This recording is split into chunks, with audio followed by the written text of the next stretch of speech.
Hi, this is Splish, and today I wanted to talk about how to snipe in XDefiant. Some tips that hopefully can help you out when it comes to improving your sniping. There aren't any magic pills or solutions when it comes to improving as a sniper in a FPS video game, since it does take a long time to become really good at what you do, being able to hit shots on a consistent basis, and by doing that also improving your score overall. Many of my sayings here in this video you've probably heard about before, and the simple reason for that is because they've been proven to work both for me and for others before that as well. I have a long background in playing different shooters for about 20 plus years now. Call of Duty, Battlefield, Halo, Counter-Strike, you name it. And if you check out some of my other videos on my channel, you might see me playing a lot of other free-to-play FPS titles as well, like XDefiant, both new and old. In most of those games, I have been maining as a sniper. With that said, there are certain pointers, tips or techniques that will hopefully be of value for you if you also decide to play as a sniper in other FPS games as well, since the XDefiant sniping mechanics do feel similar to a lot of other FPS games that I have played through the years. But with no further ado, this is what I will go through in this video. 1. Aim and how to practice. 2. Movement. 3. Positioning. 4. Awareness. 5. Reading the game, meaning players and map knowledge. 6. Being consistent. 7. Sensitivity. And 8. The mental aspect, staying calm. When it comes to aim, it is of course an important component, maybe one of the most important ones when it comes to sniping or playing as a FPS gamer overall. However, being able to aim well will not do that much for you if you aren't able to also read player movement, positioning yourself well on the map, etc. Something we're getting into in a moment. Let's simply say that all these things mentioned works in a kind of symbiosis or chain. They do depend on each other. So the moment you start to realize that and are also able to connect them all into one, if you will, then you most likely start to rise from being an average player or sniper to actually become really good at sniping. If you've watched other sniper tutorials through the years, you've probably heard about centering your target, how important that is. And what this simply means is that you need to make sure that your enemy is in the center of your screen before zooming in and shooting. In a fast-paced shooter such as XDefiant and similar, with also quite fast time to kill, you most of the time won't get a chance to pull off a second shot if you miss your target with your first shot, especially if it's a good player on the other end.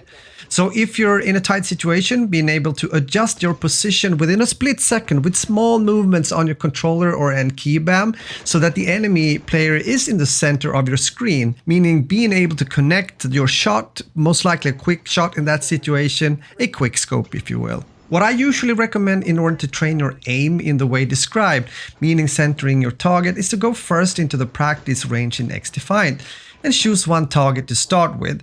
In my example here, I choose the guy almost in front of the red bus and start slow and make sure that you make the adjustments needed movement-wise. So the small white dot, by default it's white, is in the center of your screen and right on the target you want to shoot before you take your shot. Do this over and over again until you feel comfortable being able to connect your shot after the target has been centered in the mid of your screen. Second, go to the right part of the practice range, and from here you can start moving a bit to the left and right.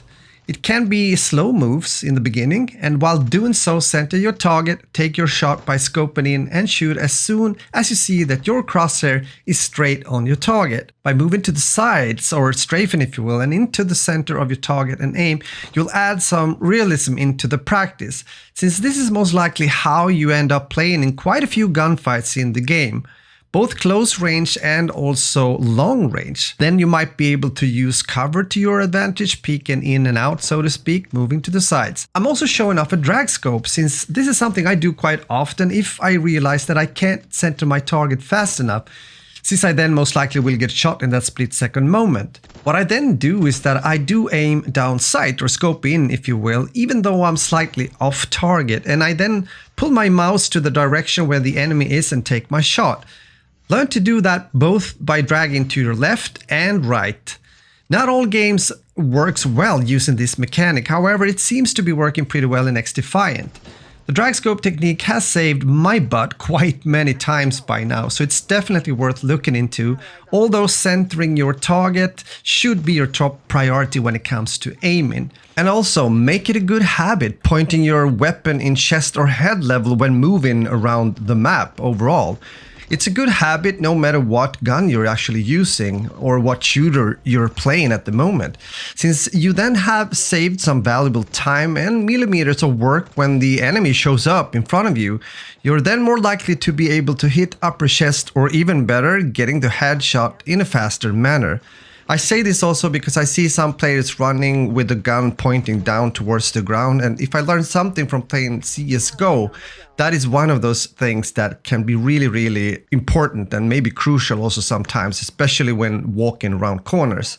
In addition to that, you can also get into a private match once in a while with a friend and train and play against each other. This can both be fun, but also serves a purpose, of course, putting some stress into the equation, leaving the test range, if you will, since you do need to be able further down the line to center your target and take the shot accordingly, even if you're getting shot at the same time or just being in a situation when where there's a lot of enemy players. I wish there was bots available in XDefiant, since this is also a good way to practice sniping without having too much stress and pressure on you, especially if you aren't that used to play as a sniper. And if you want to take your aim practice and maybe your ability to flick to the next level, then you can consider, if you, like me, are playing on PC, to check out aim programs such as 3D Aim Trainer, Aim Labs that are free to play on Steam.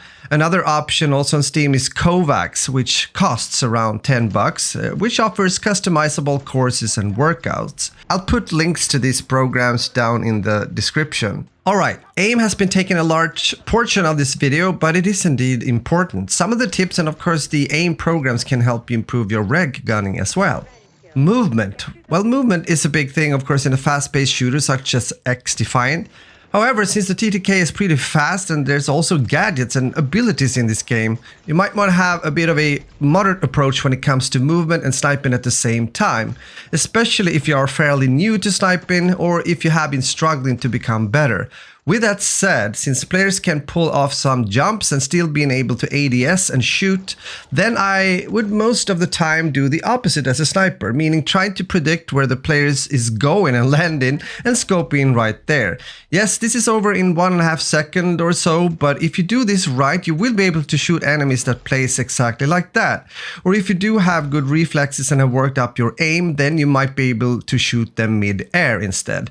But using slide to your advantage can be a good way to change direction before taking your shot, or also in order to evade or escape out of a situation when your health is way too low to engage in a gunfight. When you're getting better, you will also be able to jump and shoot, but for now see the jumping as a last kind of resort kind of solution if you get stuck in a gunfight and maybe need to pull out your secondary, since bolting when it comes to the TAC 50 at least that I'm using in this video is pretty slow. Positioning means your ability to find good spots on the map, but also you being able to find a way around the center of the fight, so you might reposition yourself in order to get an even better point of advantage.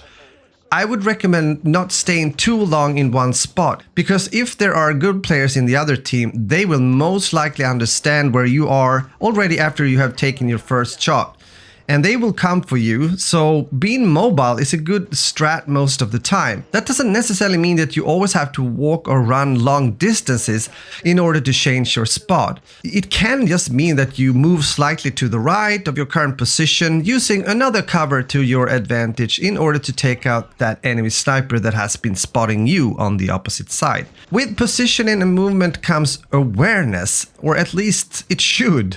That means that you need to take notice about both visual but also audible hints and clues when playing. Checking your HUD very so often, use good headphones or a good headset so you're able to hear the enemy footsteps and movement. Maybe even being able to hear or at least notice when an enemy player is becoming invisible close to you using the echelon or echelon ability. Awareness hooks up pretty well with reading the game. When you become more and more sensitive when it comes to what is actually going on around you when playing as a sniper, and not only on a smaller portion of the map where you are currently playing, Then it's time to pay attention to the other team's playing behavior. Who is their best player? Maybe I'm not doing well challenging him too hard all the time or too much. Who's taking the same route on the map after respawning over and over again? Or staying at the same spot over and over again after spawning into the game again? Maybe you can help your team as a sniper by closing the final route close to the objective or similar, or lane if that is the case. Add to that also knowledge about the actual spawn system if possible, where the enemy team are spawning on certain maps and game modes at certain times, and your ability to read the game and sometimes be ahead of things will most likely pay off. Especially against less advanced or skilled players that doesn't really pay much attention to these things. If you truly want to become a sniper and not just a player that picks up a sniper every 4th or 10th game, then you need to be consistent playing as a sniper in more or less every match you play. Even if it might feel tough or hard, awkward, and you not doing that well in the beginning. Being consistent game after game playing as a sniper also increases your chances to become better a bit faster. However, this also depends on you, meaning what kind of aim you have, as mentioned, reflexes, and your overall ability to adapt to new situations and style of playing. I started out playing shooter games on console back in the days, all the way back to the Xbox 360 actually. So around Black Ops 2 I switched over to keyboard and mouse, meaning PC. I've therefore played with a bunch of different sensitivity settings through the years. However, a good thing you can do for yourself when it comes to your aim is to try to find a sensitivity that suits you, and from there try to copy those settings as much as possible between games. You see, after I stopped playing CSGO some years ago, I most of the time have been using more or less the same sensitivity as I used in CSGO, also in other shooters. It has to be said though that for sniping I sometimes tend to go a bit higher, but that's rare. And with that said, high sensitivity doesn't necessarily make you a better player, but a consistent sensitivity will help your muscle memory to do adjustments properly or accordingly when playing different FPS games without thinking too much about it. So, the mental aspect then. I'm foremost here thinking about the importance of trying to stay calm in stressful situations when playing. Again, XDefiant, for example, is a fast-paced shooter, and it's going to be a lot of things happening sometimes at the same time. Because if you're able to do that, meaning staying calm, you most often keep your ability to aim better, and your overall decision-making in the game is also in a better place. Remember also that it's very normal to also have matches or days even when your aim and gameplay feels off. That happens for me as well. Still, just try to laugh it away if possible. Maybe put down the controller or turn off your PC and do something else for a while and come back later. Well, it is important to have fun when playing. I can't stress that enough, since that's why at least I'm playing video games. I believe that's enough for now when it comes to me talking here, and I hope you enjoyed the video. And if you have any thoughts or any questions, feel free to ask them and I'll do my best to answer them. Enjoy your gaming, have a good day, and I'll talk to you later. Cheers!